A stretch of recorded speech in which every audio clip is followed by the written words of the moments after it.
MP land गोटे tubewell आसला सी नहीं पर्सनाल जगह से बसौला आम अवरोध कर आम ना केस देकी तपन दास विजय दास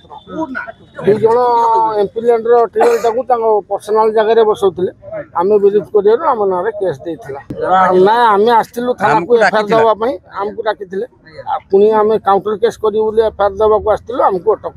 रखिले पुलिस पक्षरु पक्षपातिता अवलंबन करी गतकाली दलीय चापरे सरकारी दलर चापरे कांग्रेस दलर दुई जन लड़ुआ योद्धा को राति तमाम ये अटक रखा जाइथिला जार प्रतिवाद स्वरूप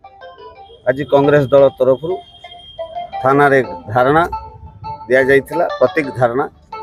दरकार पड़े घेराव मध्य करा जाइथांता तबे पुलिस पक्षरु निज दोष को स्वीकार करनवा सह दुई जन को निशर्त भाव में छाड़िले जो से फुलमाल दिखाई एवं एमाने सरकारी अर्थ किभली हरिलुट न हब तार प्रतिवाद करथिले। एमाने सरकारी चोरी को धरुथुले चोरर कथारे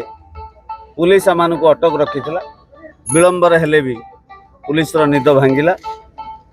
एवं पुलिस प्रशासन से भली कार्य करिवे नहीं तुरंत अभियुक्त अन्य अभियुक्त माननकु थाना को आनिबार मध्य प्रतिश्रुति देवा परे ये विक्षोभ धारणा प्रत्याहृत होला।